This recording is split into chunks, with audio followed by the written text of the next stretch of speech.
The Old West wasn't painted in sunsets and heroism. It was etched in the grit that perpetually coated your teeth, the acrid smell of coal smoke burning your nostrils, and the endless shimmering heat that warped the very air. I'm John. For years, the rhythmic clack-clack of steel on steel had been my lullaby, my torment. I knew every groan and shudder of this iron beast I conducted, every curve of the tracks between Flagstaff and Tucson. Today, the Arizona sun was a malevolent eye in a brassy sky, beating down on the barren, fractured earth.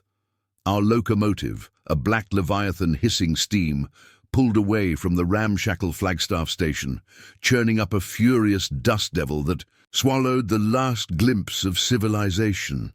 My first duty, a ritual worn smooth by habit, was the cargo car inspection. It was a cavernous space, smelling of raw timber, curing hides, and the faint, sweet decay of overripe peaches. My boots crunched on loose straw as I moved between stacked crates and bundled hay. That's when I heard it, a faint, almost imperceptible whimper, not the usual creak of shifting freight. My hand instinctively dropped to the worn grip of my Colt revolver. The air suddenly felt heavier, charged with an unknown presence. I peered into the shadows, my eyes adjusting to the dim light filtering through the high vents. Then I saw her. Tucked beneath a canvas tarp, barely visible amid sacks of grain, was a small, hunched figure. She was a girl, no older than 12, her clothes tattered, her face smudged with dirt and tears. A dark, ugly stain, still wet, bloomed on her buckskin leggings just above her left ankle. A gunshot wound, or perhaps something worse. Her eyes, wide and dark as polished obsidian, snapped up to meet mine. They weren't just terrified. They held a raw, untamed defiance, a flicker of lightning in a storm-clouded sky. In that moment, the years of apathy, the walls I'd built around my heart, shuddered. I'd seen desperate faces, hardened criminals, but never such a stark combination of vulnerability and fierce will. Every instinct screamed at me to report her, to dismiss her as a problem that wasn't mine. But those eyes, they snagged onto something long buried within me, a faint echo of humanity I thought had died with the dust of the frontier. I couldn't just walk away. The train groaned again, picking up speed, dragging us both deeper into a journey whose destination was utterly unknown. The rhythmic thrum-thrum of the train wheels became a relentless clock, ticking away the precious moments of our secret. Ayana, she whispered her name after what felt like an eternity, a name as soft and fleeting as a desert breeze. Keeping her hidden was a tightrope walk over a chasm of consequences. Each time I slipped into the cargo car, a piece of stale bread tucked in my pocket, a canteen of precious water, my heart beat a frantic rhythm against my ribs, convinced every creak of the train was a telltale sound. Her wound, a nasty, ragged gash, was slowly purpling, threatening infection. I cleaned it with a harsh whiskey I kept for emergencies and bits of clean cloth torn from an old shirt, the sting of it making her jaw clench, but never a sound escaped her lips. Her stoic endurance, a quiet strength that shamed my own constant fretting, was a testament to a spirit forged in a far harsher crucible than mine. The conversations from the passenger cars were a constant, chilling refrain. They seeped through the thin wooden walls, a hateful chorus of prejudices. "Another band of raiders hit the Benson Ranch last week," a gravelly voice would boom from the dining car, often followed by, "Damn Indians ought to be wiped clean off the map." My stomach would clench. The air in the passenger compartments was thick with suspicion, a palpable disdain for anyone other. Many of the passengers were the backbone of the expanding frontier. Gruff, determined ranchers, grim-faced prospectors and families uprooting their lives for a chance at prosperity. Their faces were hardened by the sun and struggle, their talk even more so. Then there was Captain Miller. He wasn't just a federal marshal, he was a shadow, omnipresent and unnervingly quiet.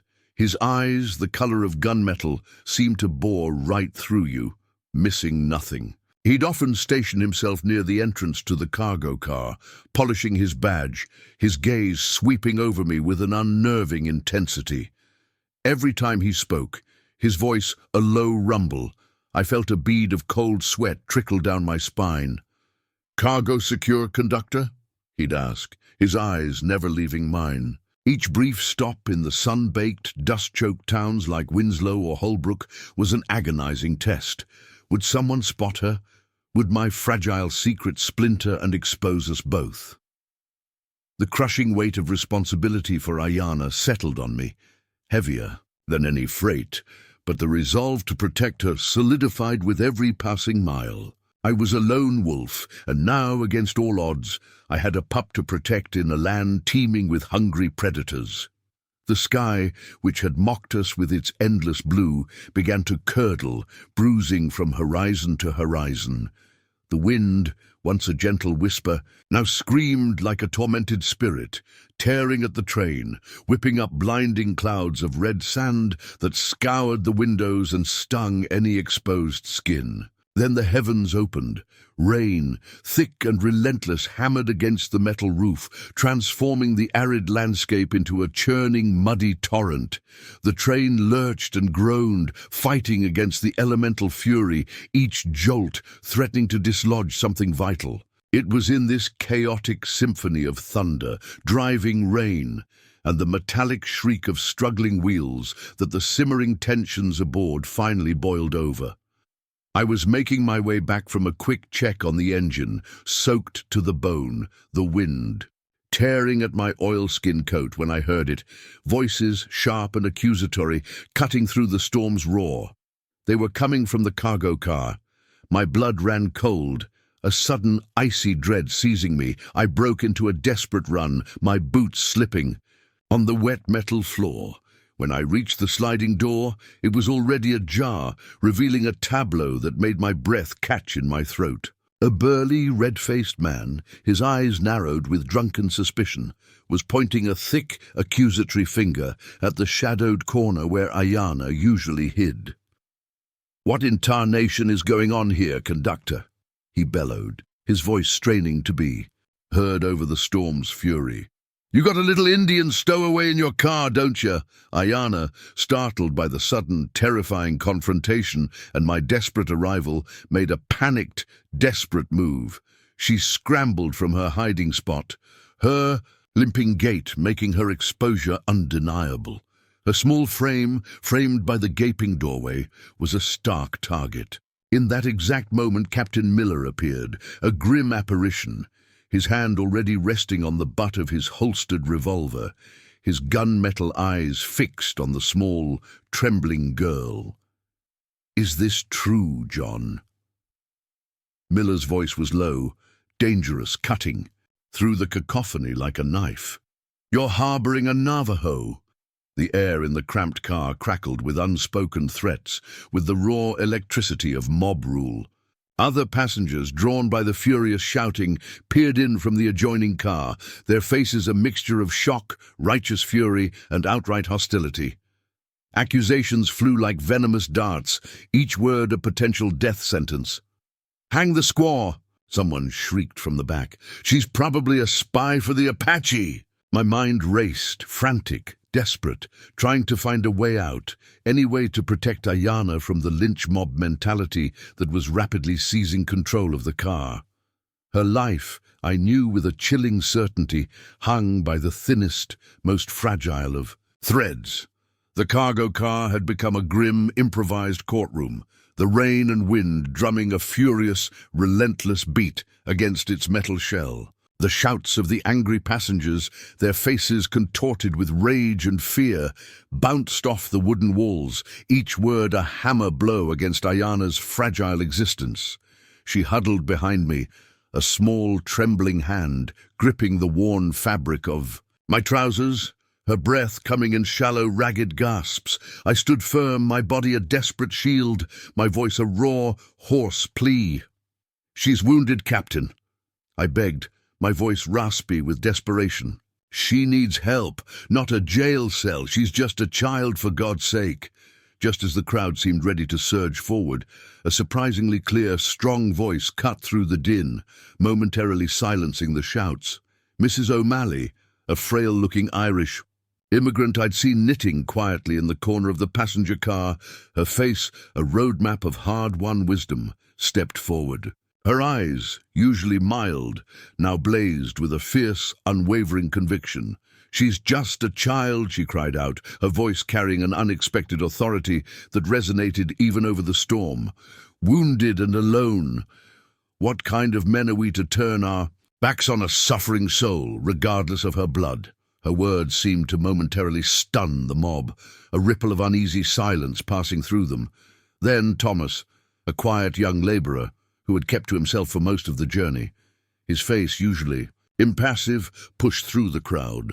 His jaw was set, his knuckles white.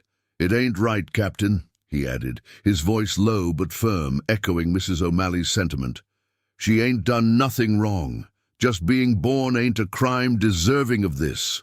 Captain Miller, his face a mask of internal conflict, rubbed his chin, his gaze shifting between the angry, demanding faces and the unexpected voices of compassion.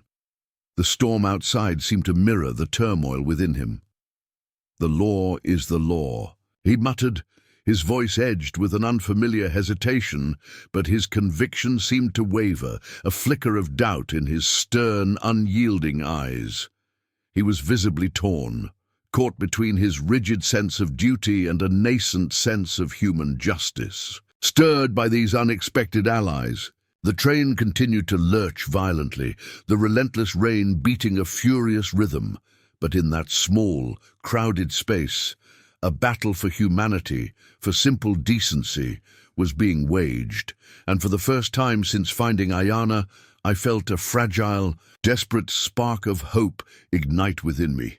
Ayana, still terrified, looked up at me, her dark eyes reflecting a silent, profound trust that filled me with an unexpected surge of courage. I would fight for her, with every ounce of strength I had left.